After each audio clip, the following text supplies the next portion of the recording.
등장을 하죠. 코로나 때문에라도 뭐 이렇게 배달이 좀 많아졌다든구나 시대에 따라서 굉장히 민감하게 발빠른 사람들이 있어서 직업의 종류가 많이 다양해졌습니다.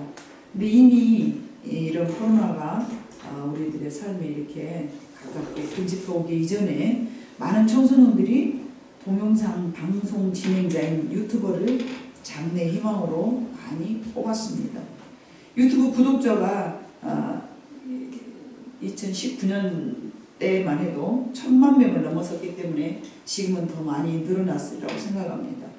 그렇기 때문에 그 표현이라는 신대륙에 깃발을 들고 에베레스트 산같이 먼저 올라가고 싶은 많은 사람들, 그래서 이 시대는 바야흐로 모든 사람들이 스스로 뉴스를 내고 방송을 만드는 그런 표현의 시대입니다.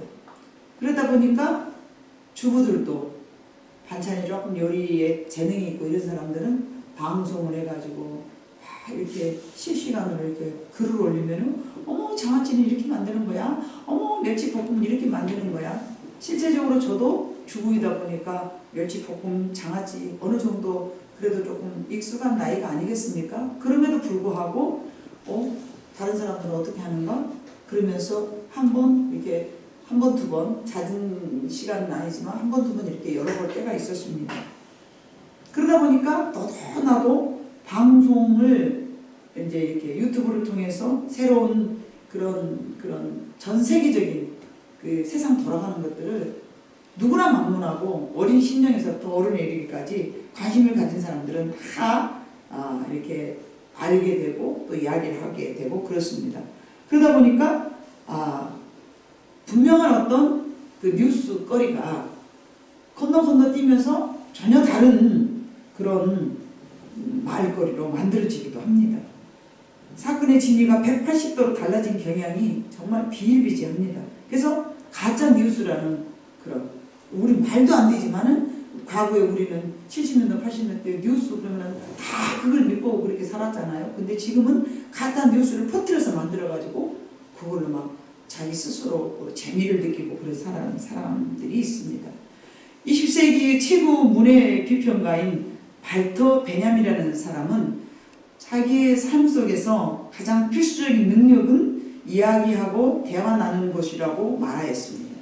근데 서로 대화하는 것이야말로 각자의 경험을 교환하면서 삶의 한계를 극복하는 힘이 된다는 그런 말입니다. 그래서 소통 이런 것은 정말 전 세계적으로 우리가 모두가 다 소통을 원하고 있고 또 소통을 어떻게 하면 잘해야 될까 하여서 심지어는 학원을 가기도 하고 그걸 가르치는 강사도 있습니다. 즉 말하면 전하고 싶은 메시지를 좀 더 설득력 있게 표출하려면 먼저 이제 기술이 좀 뒤따라야 된다 그런 의미에서 얘기했죠.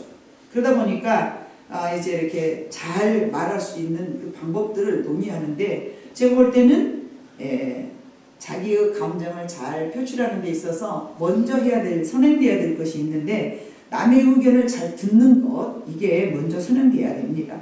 누군가의 경험에 귀를 기울이지 않는 것은 결국은 서로 소통하며 지내는 가장 효율적인 수단을 외면하는 그런 방법이 되기 때문에 그렇습니다. 말하고 듣는 일, 즉 이거를 대화라고 말하죠. 이 대화가 원활하게 이루어지지 않으면 가정도 행복할 수도 없고 또 우리라는 개념이 생길 수가 없습니다. 독불장군이라고 그러죠. 나라는 개념은 생길 수 있으나 우리라는 개념은 세울 수가 없는 것입니다. 대화가 끊어지면은 나만 존재하지 우리가 존재하지 않는다는 것이죠. 그래서 말하고 듣는 일은 상호 교감이며 생각을 주고 받는 일입니다. 말을 안 하고 있는데 남의 생각을 내가 다 할 수는 없어요. 예수님이 아니고서는. 그렇기 때문에 좋은 공동체를 만들어감에 있어서는 우리라는 개념, 그래서 상대방을 잘 이해하고 받아들이고 또 같이 그 의견을 맞춰서 나가는 그것이 가장 속으로 가족이 먼저 그것이 구성돼야 되고 그것이 가족 안에서 소통이 잘 돼야 되는 것이지 않겠습니까? 네, 삼성그룹은 창업부터 현재의 경영진까지 가장 중요한 덕목으로 경청을 꼽는다고 그럽니다. 그래서 실제로 지금까지도 그 경청이라는 말을 회사에 들어가면은 아주 크게 다 적어놓고 그거를 이제 마음의 가장 큰 중심의 사고방식으로 갖고 있다고 그러죠. 경청은 실제로 상대의 마음을 파악하고 이해하는데 가장 효율적인 방법입니다. 여러분 왜 인사청문회를 할까요? 왜 인사청문회를 할까요? 지금 최근에도 서울시장을 뽑는데 인사청문회를 간혹 합니다. 이제 한 분씩 모셔다 놓고 이렇게 토론도 하고 왜 그런 시간을 갖느냐. 이거는 이 얘기를 하면서 상대의 마음을 파악하고 또는 물음과 또 대답을 하면서 그 사람의 능력과 자질을 그 대화를 통해서 이제 알아내고자 하는 것이 목적이죠. 그래서 말하는 것보다 듣는 것을 우선해야 될 줄로 믿습니다. 자, 본문의 말씀에는 어떤 서기관들이 마음에 의논하기를 자, 여기 우리가 읽은 성경은 개혁된 성경이기 때문에 마음에 생각하기를 이렇게 말씀이 기록되어 있어요. 6절에 보니까 어떤 서기관들이 거기 앉아서 마음에 생각하기를, 그리고 8절에 보면 그들이 속으로 이렇게 생각하는 줄을 예수께서 곧 중심에 아시고 이르시되 어찌하여 이것을 마음에 생각하느냐, 이렇게 말이 기록되어 있지만 개혁되지 않은 성경에는 마음에 의논하기를, 그래서 오늘 제목이 어찌하여 마음에 의논하느냐 라는 제목으로 했는데요. 마음의 생각과 마음의 의논은 조금 다가오는 어감이 다릅니다. 왜냐하면 의논이라는 것은 어떤 한 생각을 가지고 골똘하게 이렇게 해가는 것으로 하면은 생각이죠. 그런데 의논이라는 것은 여러 생각들이 서로 대화한다는 거잖아요. 내 생각 속에 여러 명의 사람이 들어앉아서 대화를 한다. 증말하면 내 속에 내가 너무 많아. 내 속에는 이런 나가 있고 이런 나가 있어.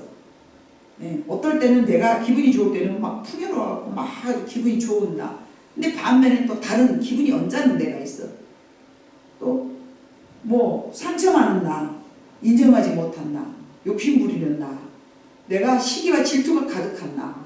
그때 내 마음속에 그런 나가 있어요. 그런 내가 의논을 하는 거예요. 이렇게.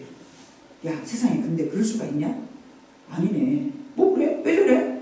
웃겨 진짜. 와, 말도 안 되잖아. 그러면서 내 스스로가 의논을 한다는 거예요. 내 스스로가 의논을 해요. 자, 우리는 마음을 표현하잖아요. 근데 밖으로 표현하는 사람들은 자신이 외형적이다 우리가 그래요. 그래서 자기의 생각을 잘 나타내. 근데 속으로는 말 안 하고 있는 사람들은 이 사람은 내적인 사람이다 이래요.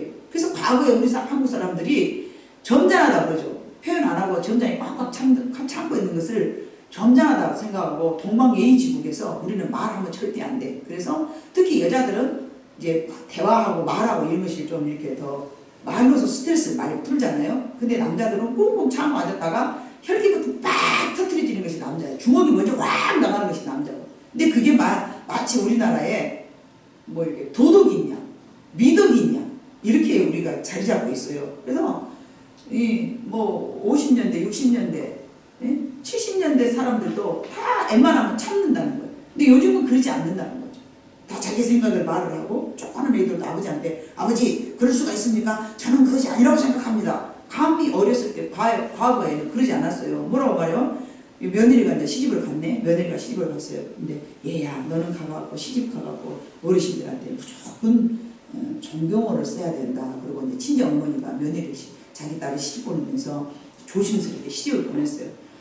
그런데 봐보니까 시아버지가 식사를 하시는데 눈이 좀 어두셨는가 봐. 근데 시아버지 숟가락에가 옛날에는 지금처럼 쌀방아가 깨끗하게 쌀을 방아를 찌질 않았어요. 그래서는 막 이렇게 좀 겨 줄거리 막 이런 것을 이제 지푸라기라고 그러잖아요. 쌀, 대 이런 걸 들어가면 지푸라기 그러는데 쌀 대가 막 이렇게 들어갔겠습니까? 요만한 것이 밥 숟가락에 딱 아버님이 밥 숟가락에 요만한 것이 아마 들어가는가 보죠. 이게 눈 말고 며느리가 딱 이렇게 봐보니 뭐 말을 안 하고 시가면 벙어리 3년, 기머리 3년 이러고 살아가서 뭐 말을 안 하려고 봐봤더니 아니 그래도 며느리 시아버지는 며느리 사랑이라고 시아버지가 봐보니까 이게 눈이 어두워갖고 지푸라기 이렇게 들어간 것을 밥숟가락을 이렇게 떠서 넣으니까 아무리 우리 엄마가 뭔 말하지 말라고 그랬는데 그만 생각하니까 말을 꼭 해야 하거든. 그러니까 며느리가 이렇게 뭐라고 말한 거예요? 경어를 써라 그랬더니 아버님 그렇게 아버님이 식사를 딱 입을 딱 벌려 막 넣으려다 그랬더니 밥을 넣으려다가 아버님은 둥 대답을 해야지. 왜 그렇게 아버님의 숟가락님의 지푸라기님에 들어가십니다. 너희들은 뭔 말인지 몰라. 근데 요거는 다 아버님의 숟가락님의 지푸랑님이 들어가십니다. 님자 붙이라겠다고. 또 더 웃기는 말 한마디는 뭐는 아버님의 대달님의 지푸랑님이 붙었습니다. 경어를 쓴다고 말이야. 예? 이렇게 말을 애끼라고 말을 못하게 하고 우리 그 조상들은 그렇게 하고 살았어요. 근데 요즘은 그러지 않잖아요. 아버지! 숟가락에 그 묻었어요. 머리카락 들어가요. 그럼 아 그러냐? 고맙다 하느라 요즘은 그러잖아요. 맹장 걸려버려라 그러고 이제 도끼나 푹 모을까. 아버님 저는 잡수고 확 맹장이나 걸려버려라 이러면 모를까. 안 그러면 다 말하잖아요. 그래서 이렇게 밖으로 표현하는 것은 자기의 생각을 나타내는 거지만 속으로 말을 참고 있는 사람은 자기 스스로 마음의 의논을 해요. 내가 말을 해야 될까? 말을 하지 말아야 될까? 아버님 저거 잡수다가 배 아프면 어쩌지? 그러면서 여러 명이 내가 의논을 한단 말이야. 아버님! 숟가락님에 지푸랑님이 들어가십니다. 이거는 표출을 잘하는 며느리요. 근데 아버님 내가 이거 말하면 큰일 나는데 아무 말 안 해버릴까? 몸에 저거 근데 먹다가 맹장 걸리면 어쩌지? 말하지 말아야겠는데? 여러 가지 생각으로 의논을 하잖아요. 자기 혼자 스스로. 이거를 의논이라고 그러는 거예요. 네가 참 생각이 깊다. 이건 생각하고 틀려요. 의논하고 생각하고는 다릅니다. 여러분 그잖아요? 이 한국 성경에는 그냥 이 개혁된 성경에는 어찌하여 너희가 생각하느냐. 근데 이 생각하느냐가 틀리고요. 어찌하여 너희는 마음에 의논하느냐가 맞아요. 그래서 저는 이렇게 개혁된 성경보다는 제가 설교 준비할 때는 과거 성경을 많이 봐요. 훨씬 더 표현력이 좀 와닿고. 과거에 그래서 우리는 어떻습니까? 더 옛날에는요. 한문으로 기재된 것도 있어요. 그 의사 표현이 더 조금 더 세밀하게 전하기 위해서는 성경 아니면 내지는 영어. 이걸 한국말에 표현하는 것이 좀 굉장히 복잡한 것 같지만 단조로워요.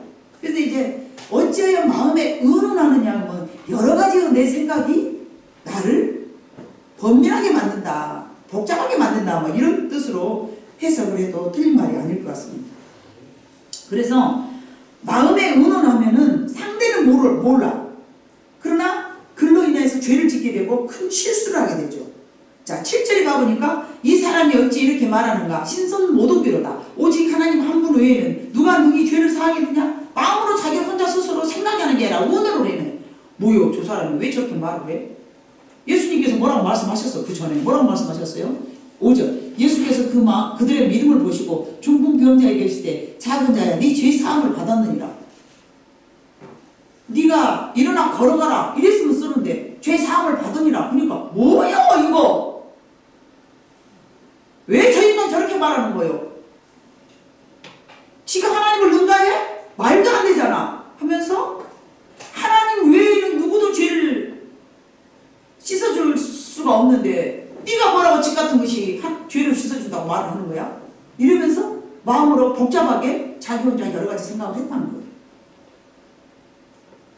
예수님께서 그것을 보시고 어찌하여 마음에 네가 의논하느냐 라고 8절에 말씀을 하시는 거예요. 이 이유가 뭐냐? 의논이라는 것은 혼자가 아니에요. 혼자가 아니에요. 여러분 마가복음 3장 4절 6절을 봐볼까요? 마가복음 3장 4절 6절 시작. 그들에게 일시에 안식일에 선을 행하는 것과 악을 행하는 것 생명을 구하는 것과 죽이는 것 어느 것이 옳으냐 하시니 그들이 잠잠하거든 그들의 마음이 완악함을 탄식하사 노하심으로 그들을 둘러보시고 그 사람에게 이르되 네 손을 내밀라 하시니 내밀매 그 손이 회복되었더라. 이것도 바리새인들이 나가서 곧 헤롯 왕과 함께 어떻게 하여 예수를 죽일까 의논하니라. 의논을 했어요. 생각을 한 게 아니라 밖에 나가서 이건 진짜 의논을 한 거예요. 그런데 예수님께서 뭐라고 말해요? 그들의 마음이 완악함을 탄식하시고. 마음에 왜 완악을 했을까요? 예수님 앞에 직접 물어봤으면 되는데 생각으로 저건 아니다 이렇게 생각을 했다는 거예요. 의논은 혼자 하는 게 아니에요. 그래서 분명히 여러 가지 생각으로 이제 분분했다는 얘기예요. 자, 갈라디아 6장 3절과 7절을 봐봅니다. 시작. 만일 누가 아무것도 되지 못하고 된 줄로 생각하면 스스로 속임이라. 7절 스스로 속이지 말라. 하나님은 업신 여김을 받지 아니하시나니 사람이 무엇으로 심든지 그대로 거두리라. 스스로가 나는 이만하면 됐어 라고 생각하지 말라. 이건 네 자신 스스로가 속여 넘어가는 것이다. 근데 우리는요, 내가 알고 있는 지식과 내가 마음으로 행하고 있는 행동하고는 너무나 다른데 알고 있는 것이 마치 내가 행동하는 것인 줄 착각하는 경우가 너무나 많습니다. 그것은 우리 자신이 매일 속고 살아가고 있다는 것이죠. 우리가 살아가는 평범한 일상에서 매일매일 자기 자신에게 속고 있는 거예요. 저 사람은 왜 저려? 저 못쓸 짓이잖아. 근데 좋게 물어보면 되잖아요. 아니 왜 그렇게 하세요? 이렇게 물어보면 되잖아요. 왜 저 인간 왜 저려? 지가 뭔데 죄를 사한다고 저렇게 말을 하는 거예요? 그냥 물어보면 돼. 아니 죄는 하나님만이 사하시는 거 아니에요? 이렇게 물어봐야 되잖아요. 근데 뭔데 지가 죄를 사한다고 저렇게 말하는 거예요? 속으로만 생각을 했어요.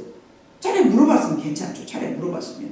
자, 물어보는 말씀이 나오는데 마가복음 2장 18절로 19절 봐봅니다.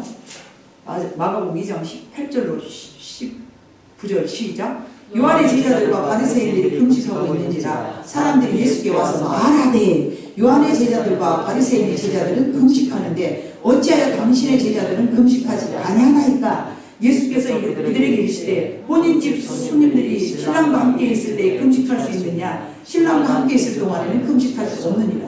분명히 물어보니까 예수님께 대답해 주시는 거예요. 이것도 마음으로 의논만 한다면 분명히 그들이 죄를 졌을 거예요. 근데 궁금하니까 물어본 거예요. 물어보니까 예수님께서 명쾌, 통쾌, 상쾌하게 딱 말씀해 주셨어요. 16절부터 17절도 봐봅니다. 마가복음 2장 16절 17절 시작. 바리새인의 서기관들이 예수께 죄인들이 세리들과 함께 자수시는 것을 보고 그의 제자들에게 이르되 어찌하여 세리 및 죄인들과 함께 먹는가. 예수께서 들으시고 그들에게 이르되 건강한 자에게는 의사가 쓸데없고 병든 자에게만 쓸데있느니라. 나는 의를 부러운 것이 아니요 죄를 부러워라 하시니라. 아멘. 분명히 예수님한테 말을 했을 때는 들으시고 저들에게 해명을 해주셨어요. 깨닫게 해주셨어요. 이래도 여러분 말 안 하고 생각만 하고 있는 것이 점잖은 것입니까? 이래도 여러분들이 참고 덕스럽게 입술 꽉 누르고 앉아서 왜 저래? 왜 저래? 이게 믿음입니까? 예수님께서는요 이와 같이 물음에 분명히 답하셨습니다. 만약에 여러분들이 일상생활하면서 목사님 왜 그래요? 그러면 저도 분명히 대답을 할 거예요. 그럴 때마다 여러분의 생각과 내 생각이 차이가 있음을 여러분이 느꼈을 거예요. 안 물어보면 마음속으로 죄만 지는 거예요. 목사님 왜 저래요? 왜 또 저러는 거예요? 뭐 때문에 저러는 거예요? 우리가 부모의 마음을 몇 살 돼야 헤아려요? 부모의 나이가 돼야 헤아려요. 그건 뭐예요? 그만큼 살아봐야 이해가 된다는 것이잖아요.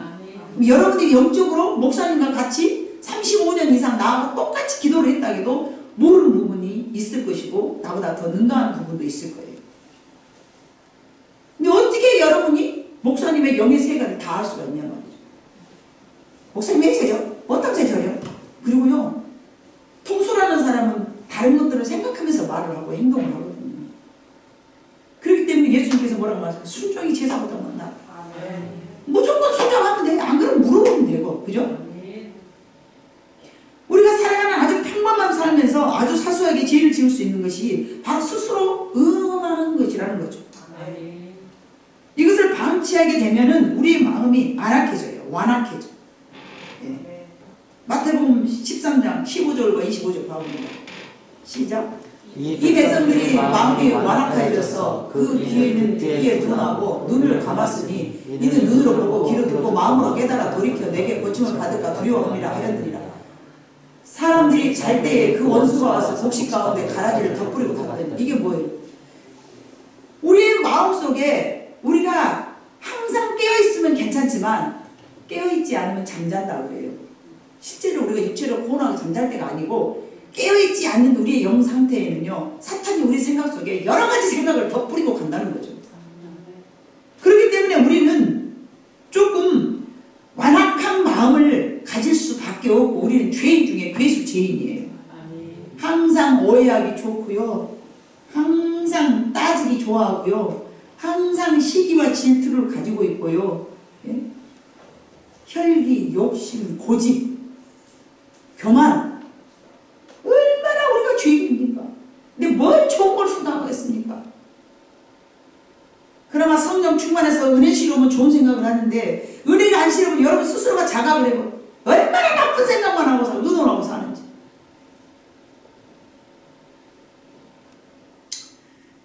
그래서 사탄이 우리 생각 속에 가라지를 막 덧뿌려 놓고 다니는 거예요.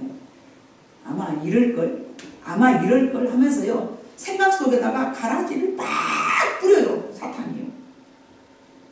그래서 여러분 우리는 더 이상 죄 짓지 않으려면 항상 표현을 해야 됩니다. 마가복음 1장 23절 25절에 보면 이런 말씀이 있어요. 같이 읽습니다. 시작. 마침 그들의 회당에 더러운 귀신 들린 사람이 있어 소리질러 이르되 나사렛 예수여 우리가 당신과 무슨 상관이 있나이까? 우리를 멸하러 왔나이까? 나는 당신이 누구인 줄 아노니 하나님의 거룩한 자니이다. 예수께서 꾸짖어 이르시되 잠잠하고 그 사람에게서 나오라 하시니. 귀신도 이렇게 예수님한테 말하잖아요. 좋은 일은 아니에요.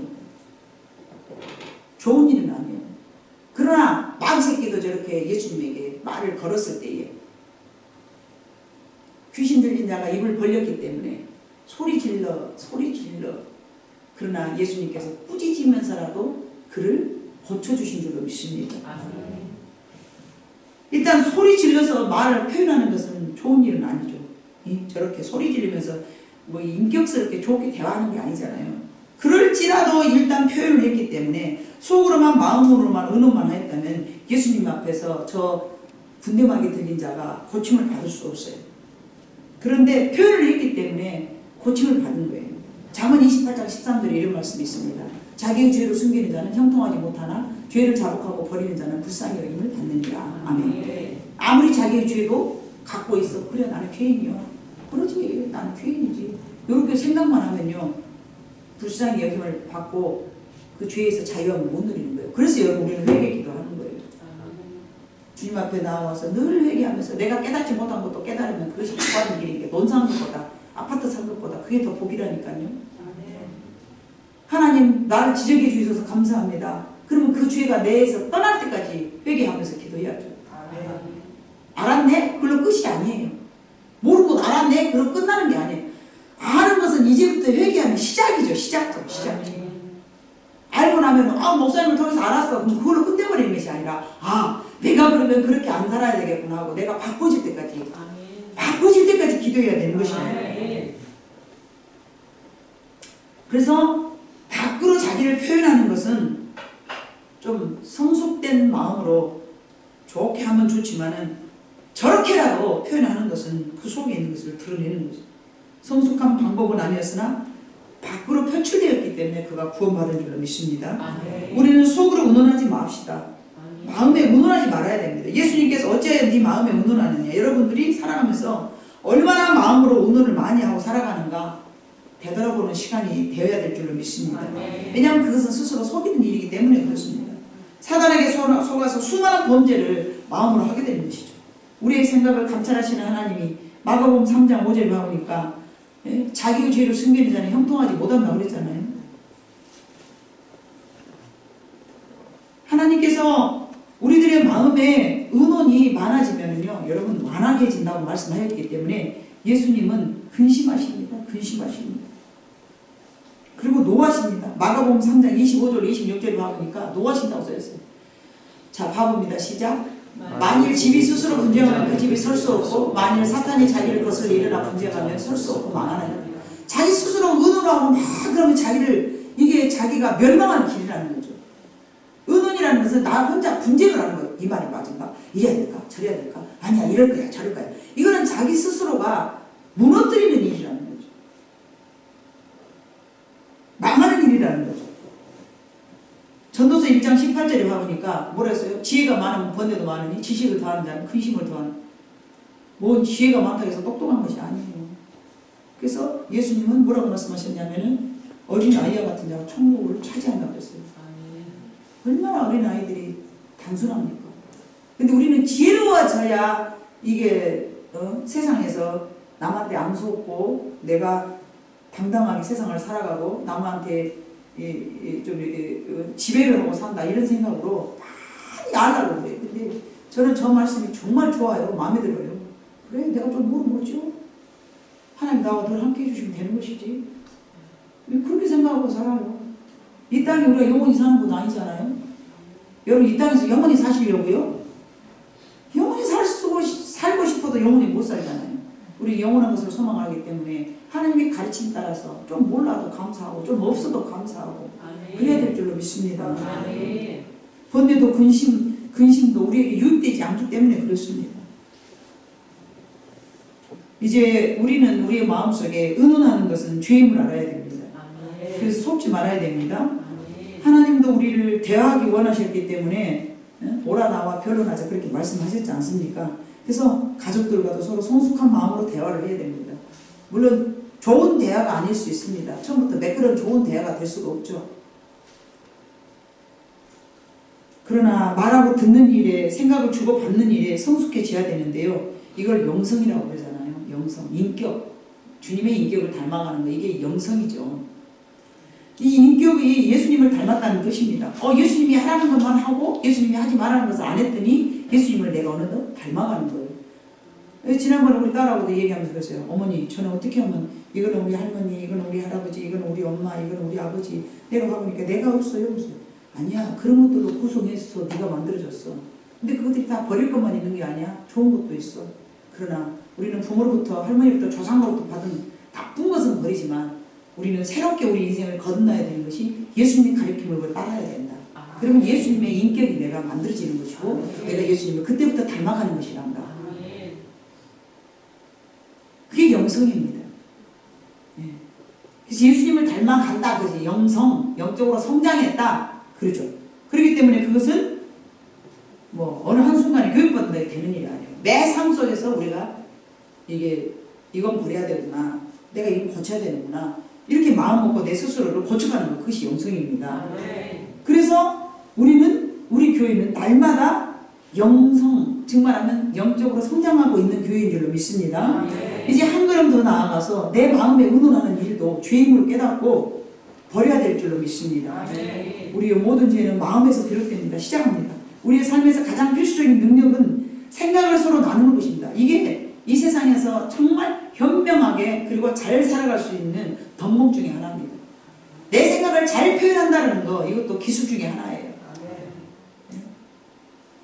그 옛날에 그 철학가 누가 그랬어요. 나는 기술 중에 아무것도 기술이 없는데 굽는 것이 기술이다. 제가 어렸을 때 그 책을 읽고 굽는 것도 기술이구나. 그래서 금식을 내가 자주 하게 된 거예요. 아무것도 기술이 없으니까요. 굽는 것도 제 기술이라니까요.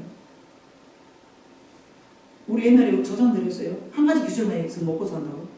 저는 금식에서 성공했지 않습니까? 그것도 기술이에요, 제가. 여러분, 표현 잘하는 것은 정말 좋은 기술이에요. 이 세상에서요, 참 잘 살아갈 수 있는 방법 중에 하나예요. 참는 것이 덕이 아니고요, 잘 말하는 것이 덕입니다. 그래서 상대의 마음을, 상대의 생각을 이해해주고, 내 생각을 조리 있게 잘 표현하는 것. 누가, 언제, 어디서, 무엇을, 왜, 어떻게, 이렇게 잘 표현하는 것. 이게 기술이에요. 그래서 우리의 삶에서 가장 필수적인 능력은 생각을 서로 나누는 것이고 상대의 마음을 파악하고 이해해야 되는 것. 그것 또한 기술임을 여러분들이 마음속에 받아들이고 나도 그렇게 좀 변해야 되겠다. 이런 생각을 해야 될 줄로 믿습니다. 내가 하고 싶은 말을 하면서도 남의 말에 귀를 기울이는 것. 이게 소중한 일입니다. 내 말만 막 그런 건 열심히 하면 그게 좋은 것이냐? 그것이 아니죠. 상대의 마음도 들을 줄 알아요. 상호간에 서로 그래야 대화가 되는 것이죠. 일방적으로 내 말만 하는 것은 그것은 독선이라고 그러고 고집이라고 그러고 자아가 강하다고 그러는 거죠. 가르치기만 좋아하고 가르침을 받기를 싫어하는 누구? 바리새인이거든. 우리는 바리새인보다도 남의 말에 경청을 하면서 저 사람은 저런 사람이구나. 상대를 잘 알다 보면은 또 이렇게 좋은 일이 있지 않겠습니까? 그래서 갈라디아의 6장에 가보면요. 보면 스스로 너희는 속지 말라 이런 말씀 하셨지 않았습니까? 아까 우리가 읽었잖아요. 그래서 너희 스스로 자신을 속이지 않는 나 자신이 뭔가 알지 못하면서 다 아는 것 같이, 행하지도 못하면서 다 행한 것 같이 남을 자꾸 가르치려고 하는 것이 아니라 늘 대화하면서 서로를 알아갈 수 있는 그런 성숙한 인격이 되어야 됩니다. 오늘 예수님께서도 말씀하실 때에 묻는 자에게는 대답해 주셨지만 속으로 의논한 자는 예수님께서 질책을 하셨습니다. 그래서 우리도 우리의 생각으로 의논하는 것보다는 궁금한 거 있으면 하나님 앞에도 물어보고 또 목사님한테도 물어보고 여러분들 가족끼리도 부부간에 서로 물어보고 답하면서 생각을 잘 표현할 수 있는 그런 성숙한 여러분 모두가 되시기를 주님의 이름으로 축복합니다. 아멘. 기도하시겠습니다. 사랑 많으신 아버지 하나님,